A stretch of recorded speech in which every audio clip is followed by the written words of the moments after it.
C'est une grande émotion, c'est une vraie joie pour moi de prendre la parole dans cette cathédrale 400 ans après la naissance de Pascal, un écrivain et un philosophe qui, pour moi, a été bien plus qu'un objet d'étude, puisque c'est à lui que j'ai consacré toute ma carrière universitaire, mais c'est d'abord un inspirateur et un compagnon dans la foi, et je suis vraiment très heureux d'évoquer cette figure ici même dans la cathédrale. Nous sommes à 100 mètres de la maison où il a passé les 8 premières années de son existence, rue des Gras, juste derrière le chevet de la cathédrale. Il a vécu 400 ans avant nous, mais il a vécu ici même. Si nous ne sommes pas réunis par le temps, nous sommes réunis par le lieu. Il a contemplé le même puits de Dôme qui domine la ville. Ce n'est pas pour nous un philosophe désincarné, ce n'est pas un pur esprit venu d'ailleurs, ce n'est pas un nom sur des livres ou dans des bibliothèques, c'est un chrétien d'Auvergne, c'est un membre de notre communauté, par-delà le temps, c'est notre aîné dans la foi, on a toute raison de le solliciter pour accompagner notre carême. Faire un carême avec Pascal, pourquoi est-ce une bonne idée ? Alors, pas seulement parce que le calendrier des commémorations nous le suggère, d'abord, bien sûr, parce que Pascal est un maître à penser, que ses intuitions, ses analyses conservent une richesse absolument prodigieuse, mais aussi, et c'est l'angle que je vais prendre avec vous cet après-midi, parce que la vie même de Blaise Pascal, son cheminement spirituel, sont dignes de notre attention et de notre admiration. Donc, en quoi Pascal, l'homme, le chrétien, peut-il être pour nous un modèle, un guide, un compagnon ? C'est ce que je voudrais essayer de voir avec vous. Pascal a fait l'expérience de Dieu dans sa vie. Et en intitulant cette petite causerie « Rencontrer Dieu », je pensais à un écrivain que certains d'entre vous ont encore en mémoire, qui a laissé un best-seller dans les années 60, c'est André Frossard, qui écrivait un « Dieu existe, je l'ai rencontré » en 1969. André Frossard, peut-être un peu moins dans les mémoires aujourd'hui, raconte comment à 20 ans, il a rencontré brusquement la vérité chrétienne dans une silencieuse et douce explosion de lumière, dit-il, alors qu'il était entré dans une chapelle à Paris à la recherche d'un ami. Il rédige son livre 35 ans après les faits, témoignage extrêmement rare, d'après son éditeur, d'une de ces conversions instantanées que ne précède aucune inquiétude, aucun trouble, aucune évolution intellectuelle. Je cite quelques mots de Frossard. Vous allez comprendre pourquoi. Je l'ai rencontré fortuitement, je dirais par hasard, si l'entrée du hasard dans cette sorte d'aventure, avec l'étonnement du passant qui, au détour d'une rue de Paris, verrait, au lieu de la place ou du carrefour familier, une mer inattendue battre le pied des maisons. Ce fut un moment de stupeur qui dure encore. Je ne me suis jamais habitué à l'existence de Dieu. Entré à 17h10 dans une chapelle du quartier latin à la recherche d'un ami, j'en suis sorti à 17h15 en compagnie d'une amitié qui n'était pas de la terre. Je suis ressorti quelques minutes plus tard, catholique, apostolique, romain, porté, soulevé, repris et roulé par la vague d'une joie inépuisable. La vague d'une joie inépuisable. En entendant ces mots, cette dernière phrase, on ne peut pas s'empêcher de penser aux pleurs de joie de Pascal, le 23 novembre 1654. Dans le témoignage de Pascal, il y a aussi cette insistance sur la dimension temporelle, quoique Pascal soit encore plus précis, puisqu'il nous donne le jour. Le lundi 23 novembre, jour de Saint Clément. Et puis l'événement de la nuit de feu est un peu plus long. Je cite Pascal, « Depuis environ 10h30 du soir jusqu'aux environ minuit et demi. » Mais surtout, et c'est à là que je voulais en arriver, il y a une différence majeure, c'est que le soir du mémorial, Pascal n'est pas éloigné de Dieu en apparence. Rien de comparable avec André Frossard, avec ce que nous dit André Frossard de lui-même. André Frossard était le fils du premier secrétaire général du Parti communiste français. Il était, je le cite encore une fois, sceptique et athée d'extrême gauche, et plus encore que sceptique, et plus encore qu'athée, indifférent et occupé de bien autre chose que d'un Dieu que je ne songeais même plus à nier, tant il me semblait passer depuis longtemps au compte des profits et pertes, de l'inquiétude et de l'ignorance humaine. En fait, la situation n'est pas la même. Et vous voyez, c'est ça qui est intéressant pour nous. Le 23 novembre 1654, ce que les biographes de Pascal appellent la deuxième conversion de Pascal, je vais y revenir, ce dernier, Pascal, ressemble à beaucoup plus, sans doute, à nombre d'entre nous ici, qu'à André Frossard, en ce début de carême. Pascal est un chrétien qui a besoin de se convertir. Alors, comme Pascal est un personnage célèbre, sa vie a été scrutée à la loupe. Et aujourd'hui, on parle de 3 conversions de Pascal. 3 conversions, ça fait quand même beaucoup pour un homme, un chrétien, qui a été baptisé à l'âge de 8 jours, à quelques mètres d'ici, dans l'ancienne église Saint-Pierre, qui n'a jamais quitté la foi chrétienne, qui n'a jamais abandonné la pratique religieuse. Alors, restons encore un ultime moment au livre de Frossard, et surtout à son titre. Et c'est le titre qui est demeuré dans les mémoires, qui a suscité d'innombrables variations. C'est le titre qui a frappé, même les gens qui n'ont pas lu le livre. Dieu existe, je l'ai rencontré. Et il y a une dimension très pascalienne dans ce titre. Ni Dieu, ni l'Évangile ne sont des vérités abstraites, encore moins des valeurs. Ce terme boursier, ce terme de valeur est horrible quand on l'applique à la foi chrétienne. Il n'y a pas de valeur chrétienne. Laissons la formule aux journalistes. Pour les chrétiens, il y a un Dieu qui est venu parmi les hommes.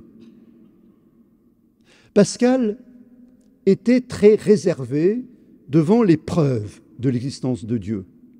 Pascal ne serait jamais allé demander à des scientifiques s'ils pouvaient les aider sur le chemin des preuves de l'existence de Dieu.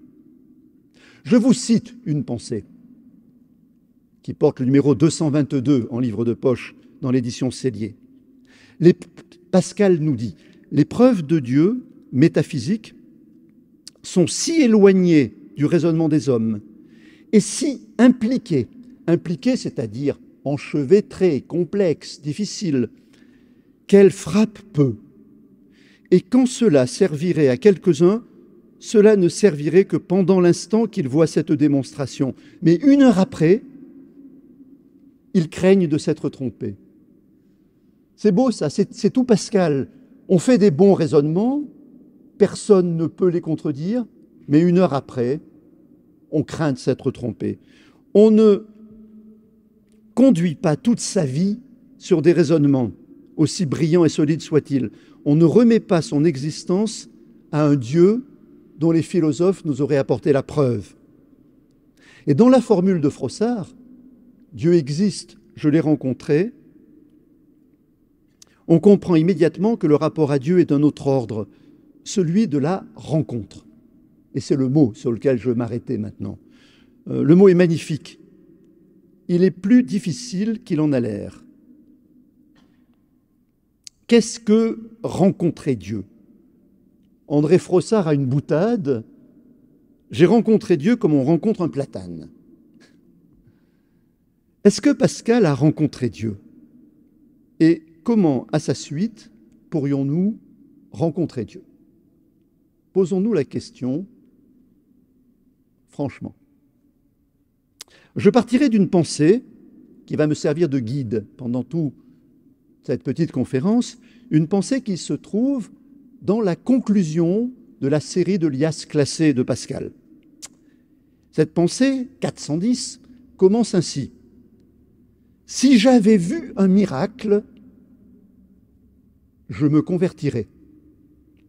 Pascal prête la parole à un incroyant qui attend pour se convertir que Dieu ait donné des marques irréfutables, des preuves, des vraies preuves, de son existence. Un miracle. Quoi de mieux qu'un miracle comme preuve de l'existence de Dieu? Et Pascal commente aussitôt cette formule. Si j'avais vu un miracle, je me convertirais. Comment assure-t-il qu'ils feraient ce qu'ils ignorent?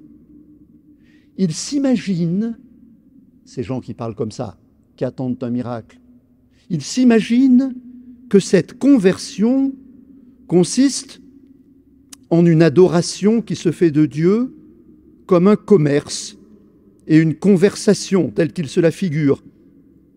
La conversion véritable consiste à s'anéantir devant cet être universel qu'on a irrité tant de fois et qui peut vous perdre légitimement à toute heure, à reconnaître qu'on ne peut rien sans lui, qu'on n'a rien mérité de lui, que sa disgrâce.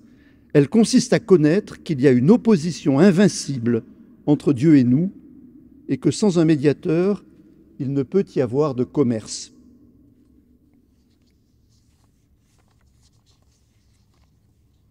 Ce texte est d'une immense profondeur et d'une vraie dureté. Il peut nous faire peur. Pascal nous parle d'anéantissement, de disgrâce, d'opposition invincible entre Dieu et nous. Ce texte peut aussi nous encourager. Je pense pouvoir vous le montrer. Il doit en tout cas nous alerter et nous porter à réfléchir sur notre idée de la conversion. Pascal, vous l'avez peut-être entendu, fait un quasi-jeu de mots en comparant la conversion à la conversation. Les deux mots sont très proches. Il y a deux petites lettres de plus. Conversion, conversation. Se convertir, est-ce changer de fréquentation? Converser avec un autre. On aura dorénavant avec Dieu de beaux échanges.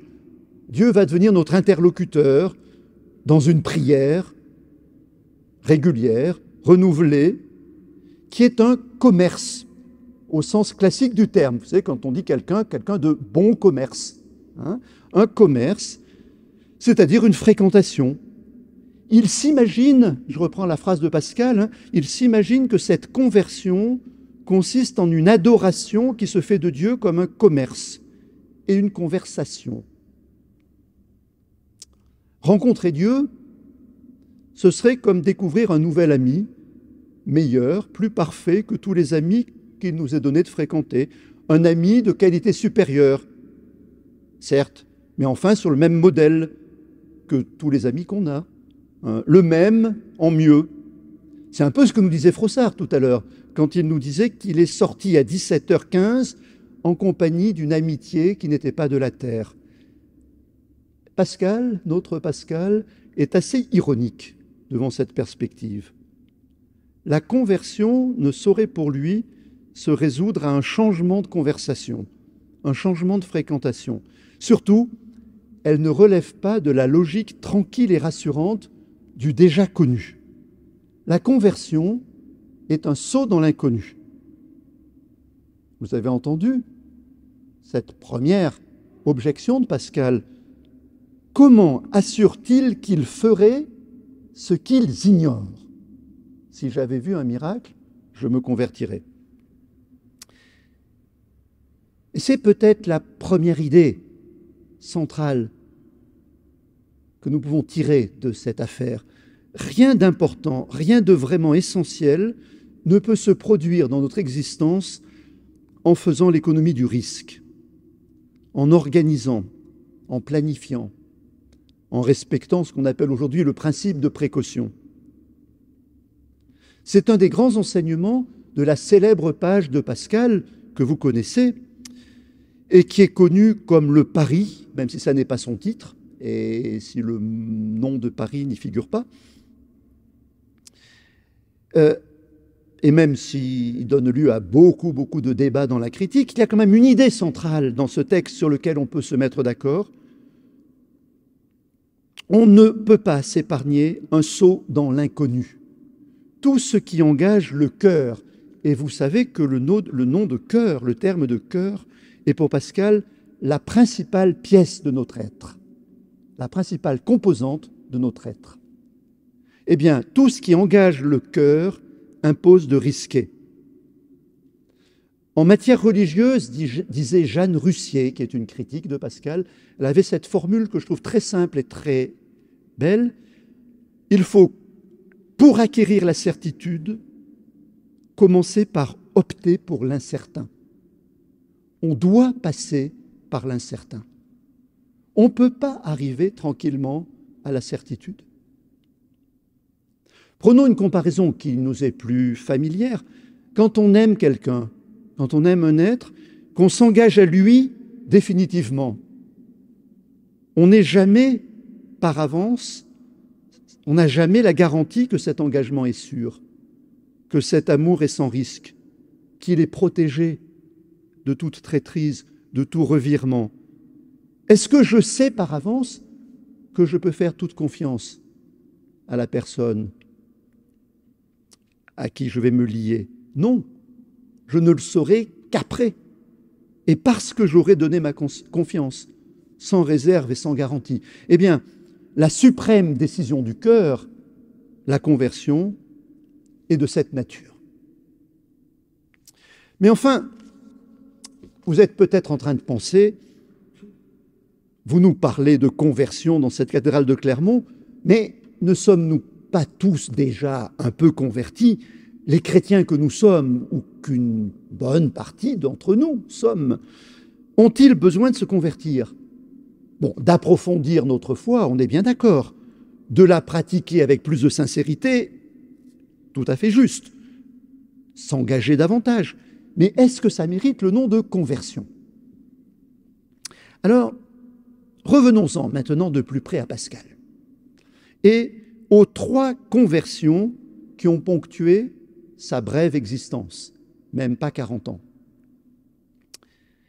Henri Gouillet, qui est un grand philosophe du XXe siècle, un très bon lecteur de Pascal et quelqu'un de passionnant, affirme fortement que ce qui arrive avec les pensées de Pascal, ce n'est pas une nouvelle philosophie, ce n'est même pas une philosophie. Ce qui arrive, je cite Gouillet, c'est une conversion qui fait du converti un convertisseur.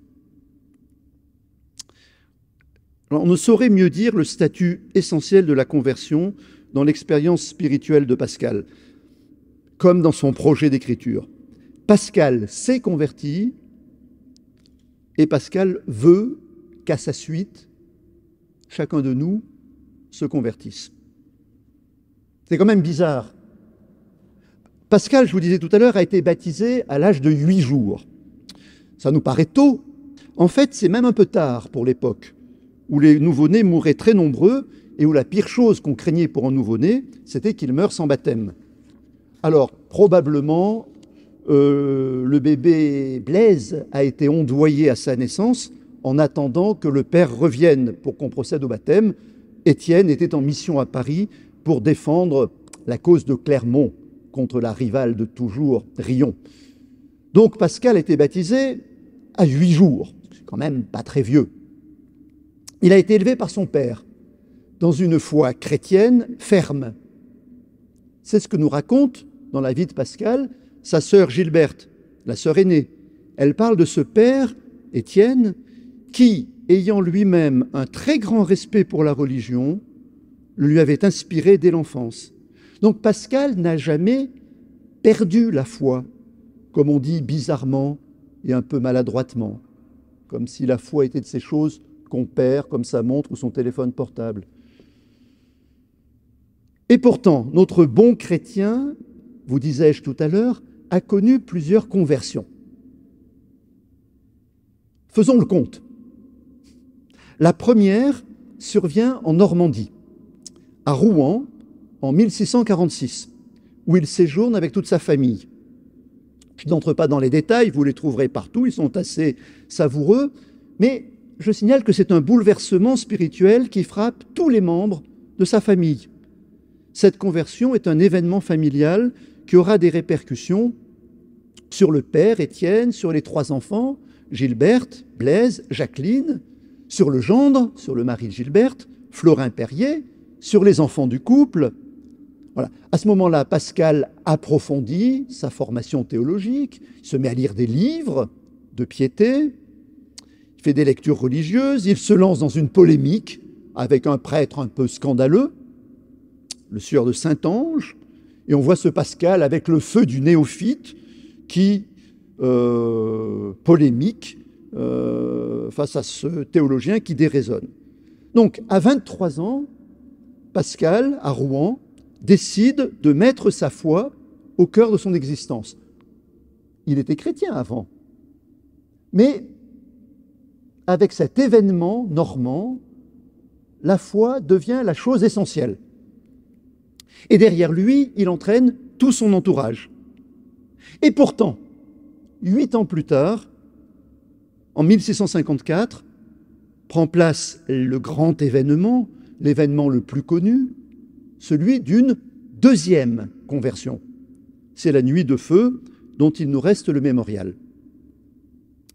À ce moment-là, Pascal se rapproche de Port-Royal, où sa sœur Jacqueline était devenue religieuse, cistercienne. On a des témoignages, je vous en cite un témoignage de Nicolas Fontaine, qui nous a laissé des mémoires. Donc Nicolas Fontaine est quelqu'un de Port-Royal, et dans ses mémoires, on entend le choc de la conversion de Pascal.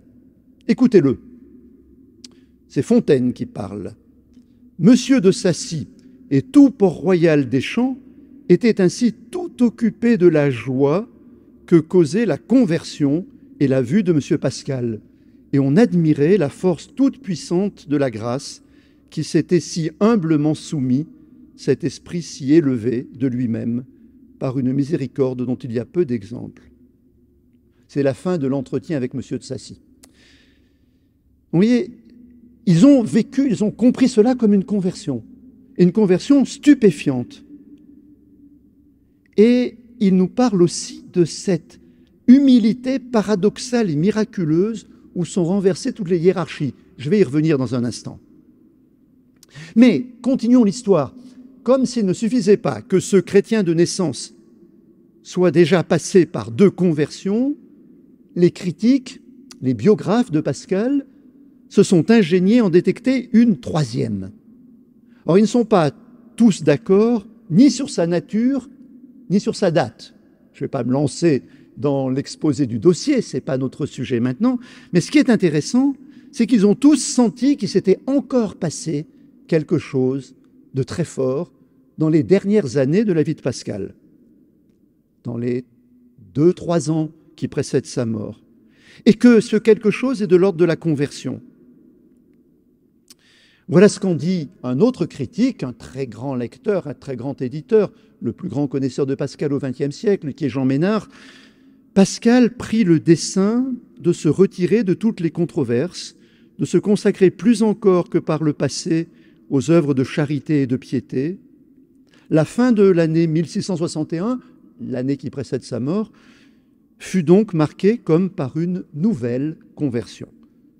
Ça veut dire que la conversion de Pascal n'était pas achevée alors avec la nuit de feu, qu'il devait progresser sur un chemin de détachement, un mixte de souplesse, d'abandon et de radicalité. L'abandon de la polémique, l'abandon d'une certaine préoccupation intellectuelle, la vente de sa bibliothèque, selon certains, on a des témoignages, et puis une radicalité nouvelle dans la préoccupation de la charité, de la prière. En tout cas, on comprend mieux ce que ces gens du XVIIe entendent par l'idée de conversion.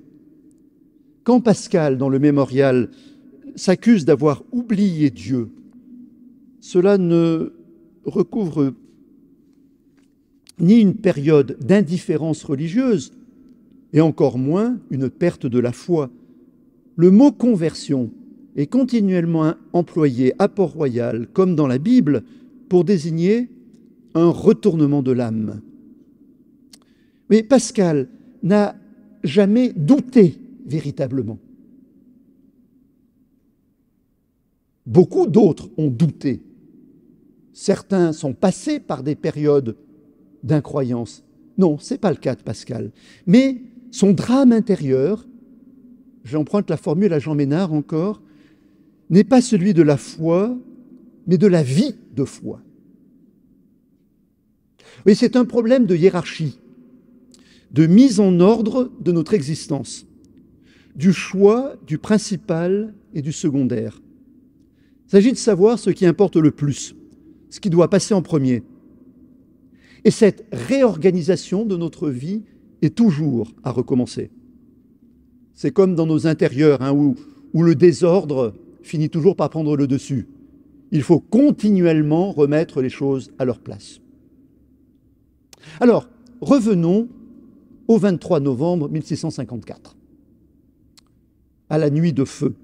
Qu'est-ce qu'il s'est donc passé ce 23 novembre? Qu'est-ce qui a transformé ce déjà chrétien, qu'était Pascal, en un plus chrétien? En quoi faut-il parler d'une conversion? La question nous importe. Ce n'est pas une curiosité historique, elle nous importe parce qu'elle nous concerne tous ici directement. Et je crois que c'est très bon de se la poser à l'occasion de Pascal en ce début de carême. Non pas qu'on s'apprête, j'imagine pas, à vivre dans les jours qui viennent une effusion mystique digne de Pascal, à connaître une nuit de feu, à verser des pleurs de joie, mais notre problème est celui de Pascal. Pour nous en convaincre, écoutons les premières lignes d'un très beau texte de Pascal, qui est un texte beaucoup moins cité que les Pensées, qui porte un titre qui n'est pas un titre qui attire beaucoup la lecture, c'est l'écrit sur la conversion du pécheur. Ce n'est pas le titre de Pascal d'ailleurs. Et quand il parle du pécheur en général, on comprend assez vite que Pascal parle de lui-même. Les lignes sont très générales, mais la dimension est assez intime et personnelle. Pascal évoque sa propre existence. Je vais vous lire un peu longuement le début de ce texte sur la conversion du pécheur. Pascal. La première chose que Dieu inspire à l'âme qu'il daigne toucher véritablement est une connaissance et une vue tout extraordinaire par laquelle l'âme considère les choses et elle-même d'une façon toute nouvelle. Cette nouvelle lumière lui apporte un trouble qui traverse le repos qu'elle trouvait dans les choses qui faisaient ses délices. Elle ne peut plus goûter avec tranquillité les choses qui la charmaient. Un scrupule continuel la combat dans cette jouissance. Et cette vue intérieure ne lui fait plus trouver cette douceur accoutumée parmi les choses où elle s'abandonnait avec une pleine effusion de son cœur. Mais elle trouve encore plus d'amertume dans les exercices de piété que dans les vanités du monde. D'une part, la présence des objets visibles la touche plus que l'espérance des invisibles. Et de l'autre, la solidité des invisibles la touche plus que la vanité des visibles. Et ainsi, la présence des uns et la solidité des autres disputent son affection. Et la vanité des uns et l'absence des autres excitent son aversion. De sorte qu'il naît dans cette âme un désordre et une confusion. Voilà. J'arrête le texte ici, texte très fort. Pascal parle de lui, et Pascal, je crois, peut aussi parler de nous, parler de chacun de nous. C'est un écrit qui commence par décrire un état psychologique et spirituel, un sentiment de déchirement interne qui va jusqu'à la détresse. Pascal parle de désordre de confusion. Vous avez entendu, d'un côté, des objets présents et visibles, mais inconsistants, et qui nous paraissent de plus en plus inconsistants. Et de l'autre, des objets solides, dignes d'espérance, mais invisibles et absents. Donc, de chaque côté, il y a une sorte de frustration, d'insatisfaction. Tout est devenu amer. Alors, mettons les points sur les i. Dans le cas de Pascal, soyons précis. De quoi s'agit-il exactement? Pascal ne fait rien de mal. Si c'est un pécheur, évidemment, comme tout homme, ça n'est quand même pas un très grand pécheur. Dans le mémorial, il emploie des mots très forts à son endroit. Il dit « Jésus-Christ, je m'en suis séparé, je l'ai fui, renoncé, crucifié. » Qu'est-ce qu'il veut nous dire? Les années qui précèdent cette nuit du mémorial, cette nuit de novembre, forment ce qu'on appelle la période mondaine de Pascal. C'est la période pendant laquelle le savant se consacre à sa science. Il cherche à être reconnu, à obtenir une autorité intellectuelle et une gloire qu'il mérite, que ses grandes découvertes méritent.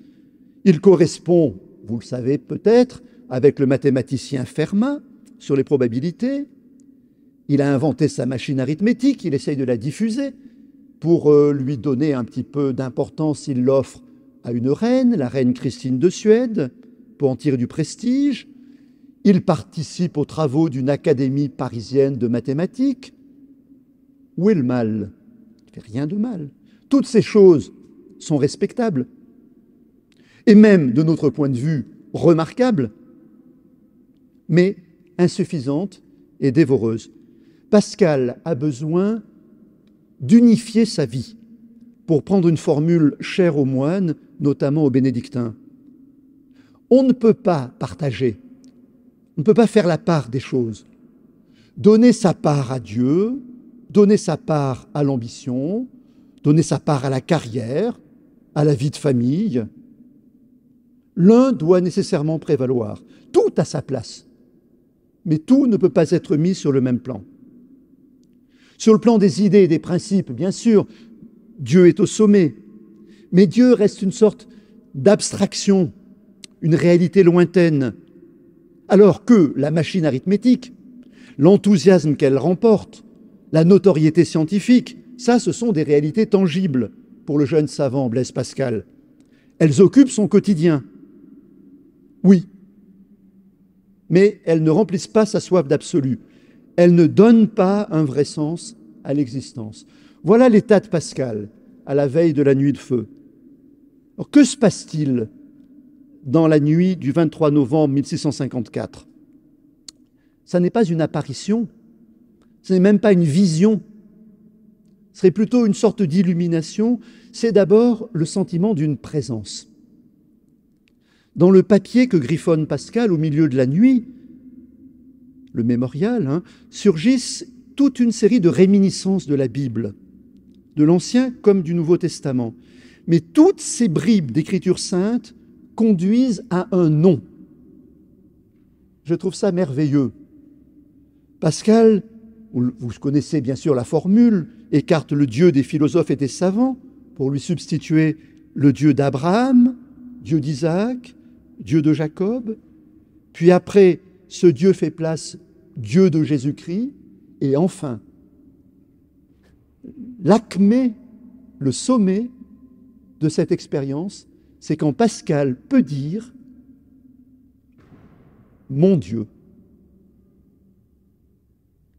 Dans une invocation qui dit à la fois la possession et la dépossession. « Mon Dieu, me quitterez-vous » Reprenez le mémorial et vous verrez que toutes les formules de la Bible montent vers cette expression qui est la plus banale du monde, qu'on emploie tous, mon Dieu, et que Pascal a pu, ce 23 novembre, prononcer au sens plein du terme. Mon Dieu, me quitterez-vous? Vous voyez, le 23 novembre 1654 est un moment de joie, mais c'est aussi un moment grave. Pascal fait une rencontre, donc la possibilité d'une perte.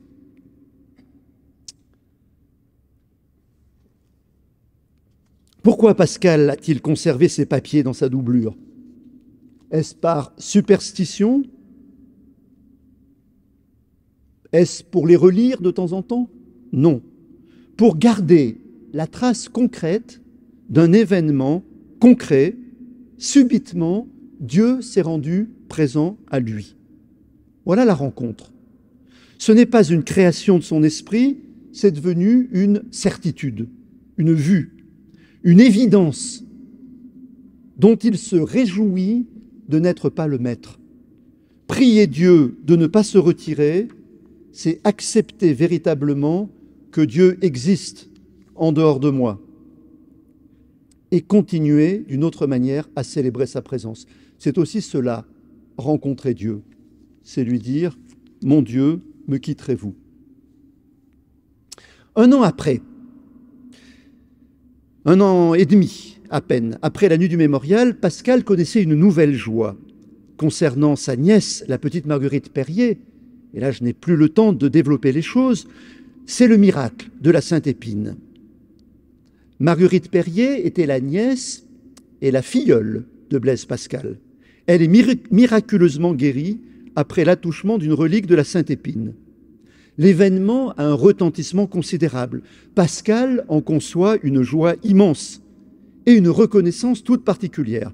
Ce miracle l'a bouleversé, l'a empli de gratitude à l'endroit de Dieu. Objectivement, ce miracle n'a rien changé à sa foi. Chrétien fervent, il était auparavant, chrétien fervent, il demeure. Par contre, ce miracle l'a lancé dans l'écriture de ce qu'on appelle aujourd'hui les pensées. Il a voulu le faire partager. Et très rapidement, il s'est rendu compte que son expérience était vaine. Si j'avais vu un miracle, disent-ils, je me convertirais. Et lui-même commence à présenter un miracle. Et puis, il se rend compte tout de suite que ce miracle n'a aucun rapport avec la foi. Un miracle serait une garantie, une preuve objective de la puissance de Dieu, de sa présence parmi les hommes. Pascal croit au miracle. Il y croit d'autant plus qu'il est persuadé d'en avoir vécu un avec la guérison de sa nièce. Mais il a fait l'expérience, au début des pensées, que aucun miracle ne saurait se substituer à notre foi, nous dispenser du risque de Dieu. Les miracles sont comme des signes de Dieu, mais qui ne sauraient conduire à la conversion. Leur signification est grande, mais elle n'apparaît qu'après. La chose est importante, car elle nous fait comprendre que la foi est d'un autre ordre, qu'une rencontre avec Dieu ne peut se faire sans qu'on s'expose, sans qu'on se mette en danger, sans qu'on joue le tout pour le tout. Je conclus. Pascal a-t-il rencontré Dieu? C'est indéniable, mais pas de la manière spectaculaire, tonitruante, qu'on attend toujours vaguement dans les expériences de conversion. On ne rencontre pas Dieu par des preuves, qu'elles soient rationnelles ou spectaculaires. Et on comprend mieux maintenant pourquoi Pascal est si réservé sur l'idée d'une conversation, pourquoi il parle même de s'anéantir dans le texte que je vous ai lu tout à l'heure. La conversion véritable consiste à s'anéantir devant cet être universel. Et Pascal, on le voit dans les brouillons, on a les brouillons de ce texte. Pascal commence à écrire « s'humilier ». Et il raye le mot « s'humilier » pour mettre à la place « s'anéantir ». La conversion véritable consiste à s'anéantir. Humiliation comporte des résonances morales, et dans anéantir, elles disparaissent. L'anéantissement est d'un autre ordre, bien moins moral qu'existentiel. Et on le voit dans la vie de Pascal, qui nous montre un chemin de dépossession chez un homme qui était particulièrement riche.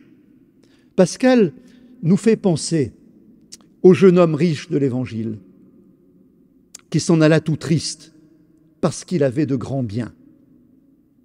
Pascal avait vraiment de grands biens, de bien plus grands biens que la richesse matérielle. Mais lui, il n'est pas parti. Il n'est pas parti triste, il est resté, et joyeux, en versant des pleurs de joie.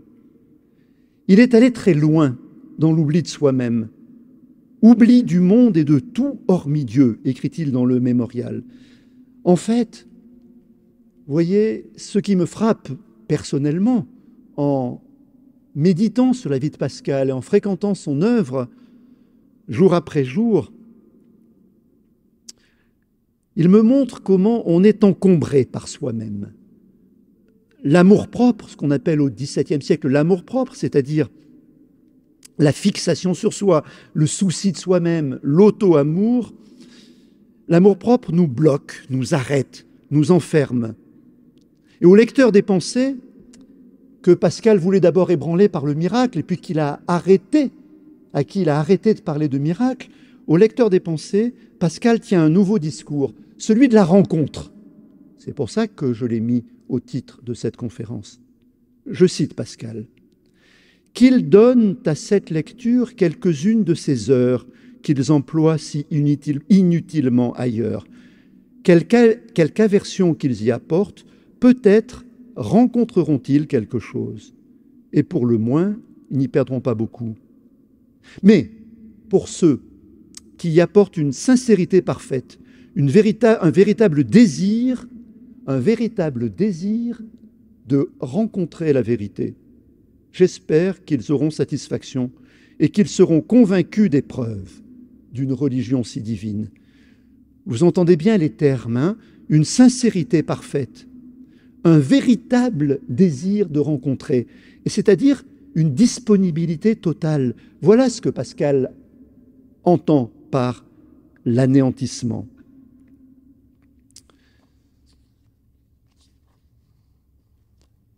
La seule nécessité ici, c'est de faire de la place. Et cela, personne ne peut le faire pour un autre. Pascal ne peut pas le faire pour son lecteur. La grâce elle-même de Dieu y est inopérante, quelle que soit son efficacité. L'articulation de la grâce efficace et de l'initiative humaine dans ce problème qui a empoisonné le XVIIe siècle des rapports de la grâce et de la liberté, eh bien, l'articulation de la grâce et de la liberté se tient dans cette espèce de kénose humaine, de videment de l'homme à l'imitation du Christ. Et toute la vie de Pascal a consisté en cette désappropriation.